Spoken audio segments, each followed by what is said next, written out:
Welcome to the Small Actions, Big Ripples podcast, where we celebrate the achievements of individuals whose small, intentional actions create waves of positive change.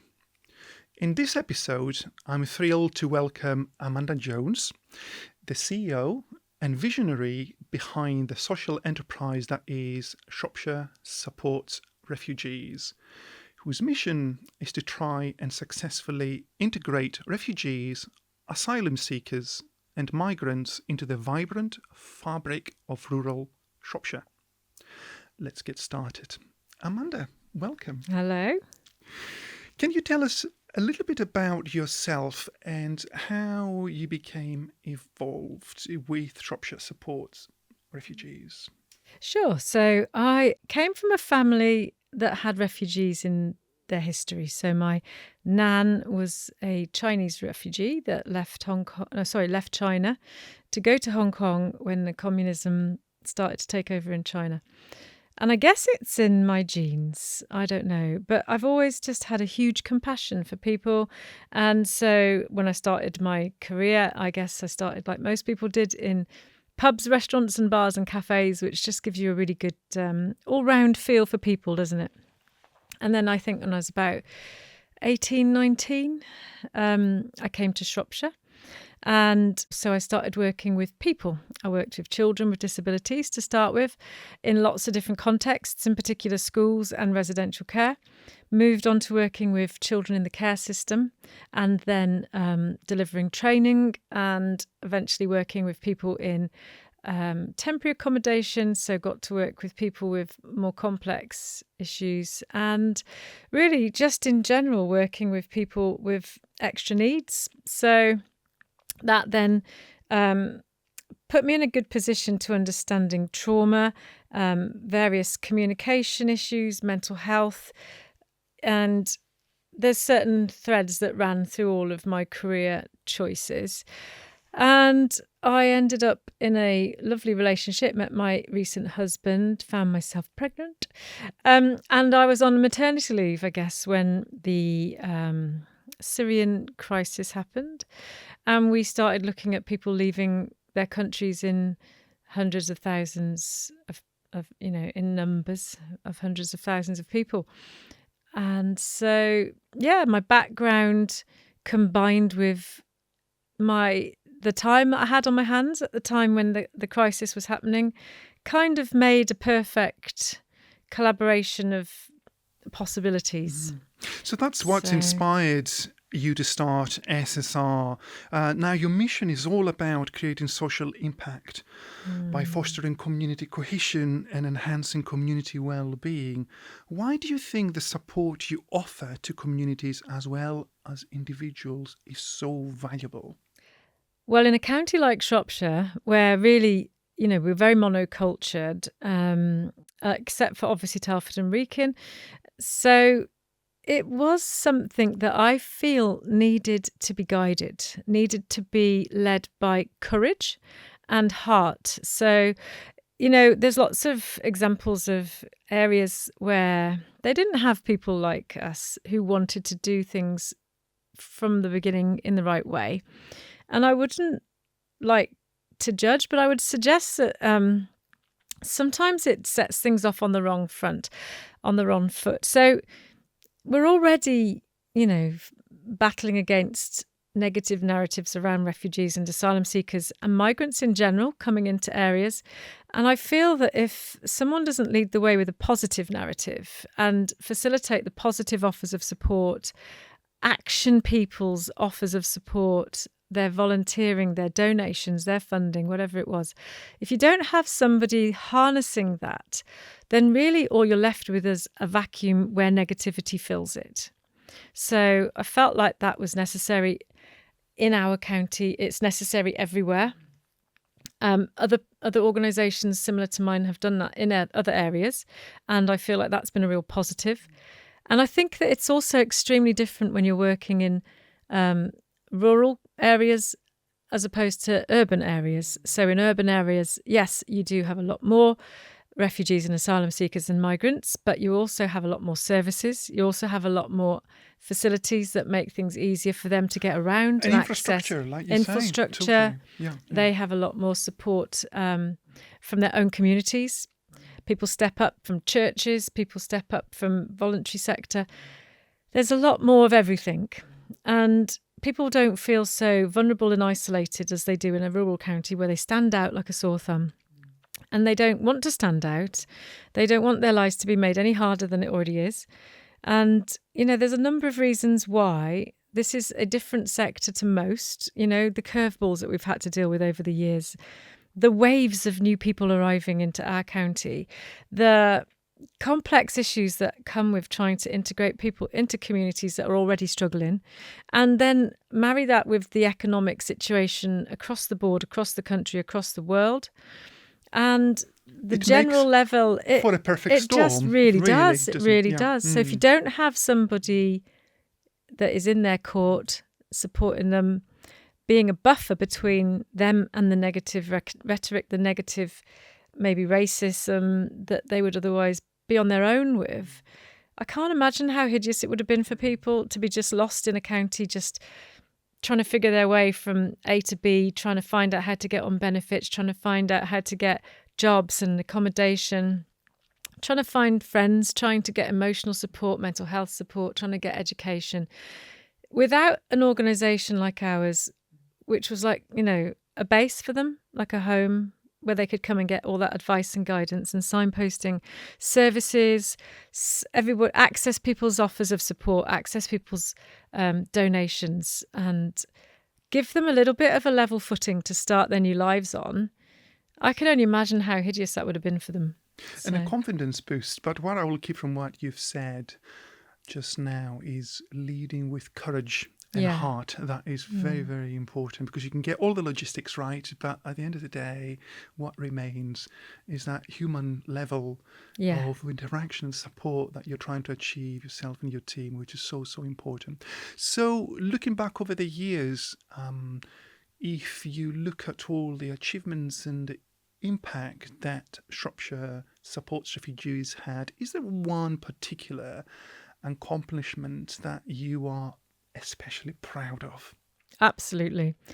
I'm very proud of the capacity that we were able to build in the county through swift action, like I've said before, responding to people's offers of help, showing people how they can help, sharing our knowledge across the county, delivering talks, creating schools of sanctuary. We've created 6 schools of sanctuary. So in every one of those schools, there's a framework to encourage them to continue that kindness, that empathy, that compassionate approach to people that have come to the county with trauma and loss and grief and everything else that goes with that. We've managed, with the support of so many organisations, third sector, grants, and most especially the local authority in Shropshire Council, we've managed to facilitate all of the offers that have been coming our ways. Hopefully, I know that in really, really busy times, like, I don't know, for example, when there was 5 of us fielding 1,900 offers of support within 2 weeks for the Afghans that arrived in 2021, I look back through my emails now and I see emails that I didn't even get around to opening, because you can imagine how much there was to do at that time. And the waves of volunteers that have come out at the right time to support us in every step of the way. And from being that model that was determined to facilitate every offer of support that we could and respond to every request for help that we had, we were able to facilitate huge amounts of impact. So we feel like we've touched probably almost every refugee and asylum seeker that's come to our county in one way or another. So mostly, hopefully directly supporting people with clothes and shoes and SIM cards and earplugs and access to services, signposting, and then delivering services, English classes to hundreds of people every week, 400 people on our English programme. And then, the waves of people have brought with them different waves of funding where we've been able to facilitate more English classes, employability, home support, accessing people to find accommodation, keep them off the streets, giving them mental health support, psychosocial activities that maintain their mental health and bring them together with the community, doing awareness raising. When we look at the amount of stuff we've been able to do in a short period of time, I'm very proud of that model, although it has nearly killed me.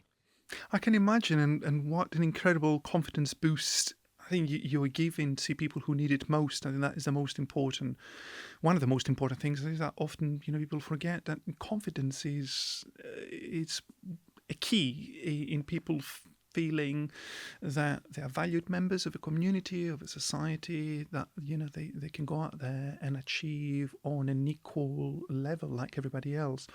I know you've already talked about obstacles and challenges, but out of all the challenges and obstacles you've faced over the years in your role, is there one particular obstacle you are facing time and time again, and how do you overcome that? I'm working in a very unique sector, which has to deal with challenges from every level, whether it's the top of the government changing the narrative, creating a hostile environment, or the people on the ground that are convinced that it's the people in the boats that are causing all their problems. The thing that you need to be really effective in this world and to be able to really have a huge impact is, unfortunately, funding, because you can't do anything without infrastructure and trained people that can facilitate all these offers of support. So I would say bureaucracy in one word. Bureaucracy, which then over as an umbrella to funding and compliance and all the things that are put in your way to basically slow you down. And, we all understand that there are examples where things have gone wrong. But I feel like somehow the world has gone a little bit top heavy on the whole. I think you've summarised it very well. So with all these obstacles, and you're doing so well in overcoming the challenges that are coming your way, what continues to motivate you so you can support community projects like the Shropshire Supports Refugees and foster community connections that create positive social impact in Shropshire and beyond? From the sounds of it, what's that motivation that drives you to continue doing what you're doing despite all the challenges? It is seeing the impact that it has on an individual's life, on an individual person's life. I've seen hundreds of people that are so grateful for what we've done and how we've done it, even just to be welcomed in a warm way and know that they've got a base to come to and a supportive network around them. You can see the stress and relief falling off people's shoulders when they realise that they are actually welcome, that they've been through all of that hell, but there's somebody on the other side to pick them up and catch them. So seeing the personal impact on an individual basis and how we've been able to change people's opportunities, like you said, to thrive, to support themselves, to become independent, to become part of the community, and how we've been able to do that through employing people with lived experience. And so for me, the thing that keeps me going is knowing what can be done.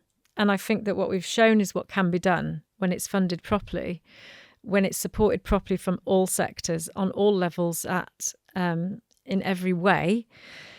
And I've certainly had that. I've certainly experienced that from every area in the way that they can, within the constrictions and the restraints that they've got within their sector, whether it's government, councils, whether it's,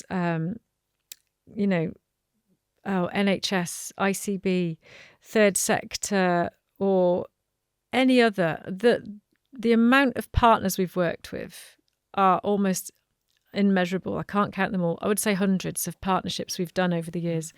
And you do rely on those partnerships, because without partnership and without key strategic partners, you can't do what you were doing. So it's been an amazing experience. But what it's done is it's proved to me what can happen, what can be achieved when people come together. When people come together. Talking of which, what's of the future, Amanda?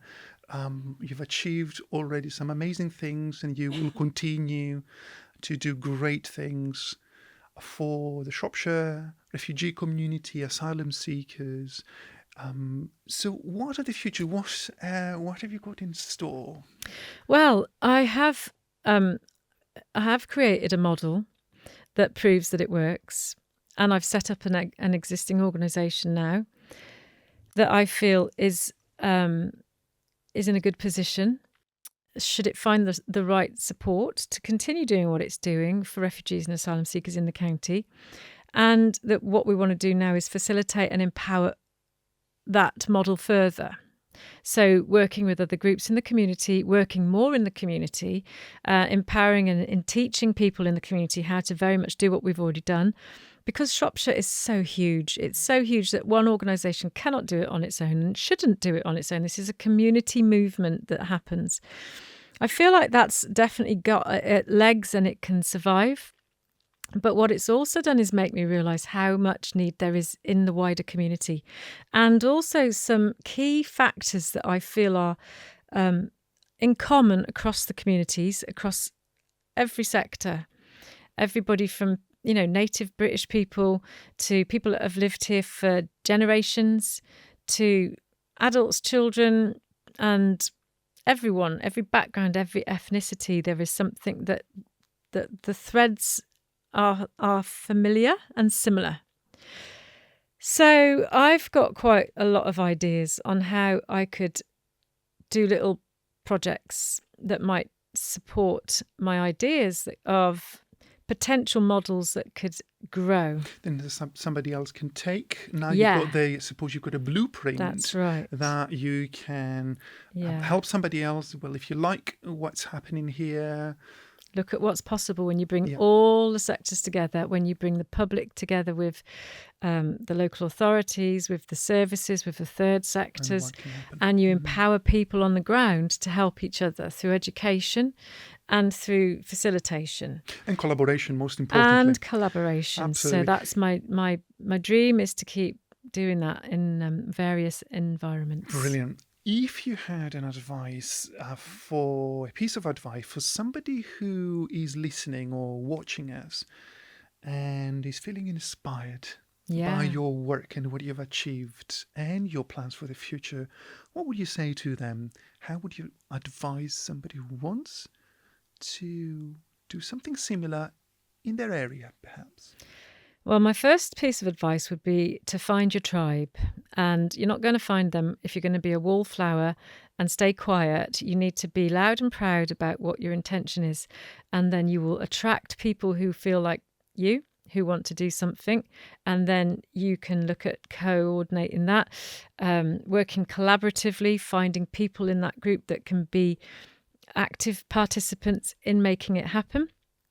And going to that point to looking at the practical steps on what you need next to make yourself as effective as possible. And it is about reaching out. It's about putting yourself out there, networking, spreading the word of your intention, and getting as much coverage as you can get to reach as many people as you can get, to make sure it's not going to be just you battling on your own.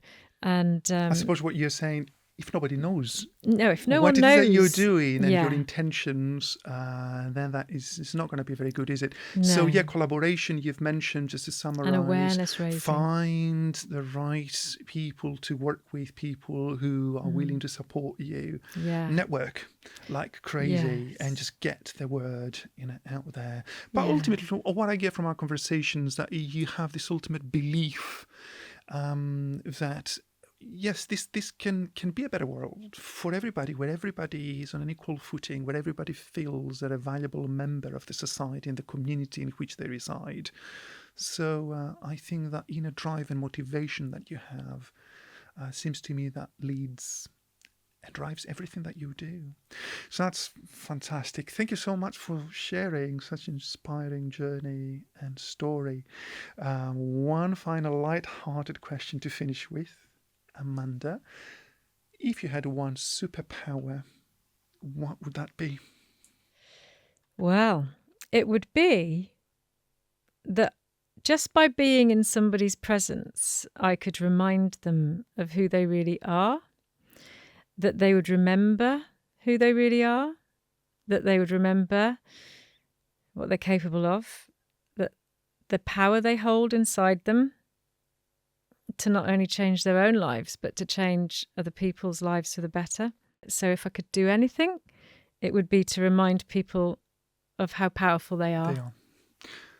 Let's hold that thought. Thank you, Amanda. Very powerful words there. Well, that's a wrap for this episode of the Small Actions, Big Ripples podcast. Thank you to Amanda Jones for sharing her inspiring journey. If you enjoyed the conversation, look out for future episodes and more inspiring stories of people like Amanda who are driven by their passion and commitment to creating social impact. Until next time, keep taking those small actions. You never know just how far your ripples will reach. Thanks for tuning in, and we'll see you in the next episode.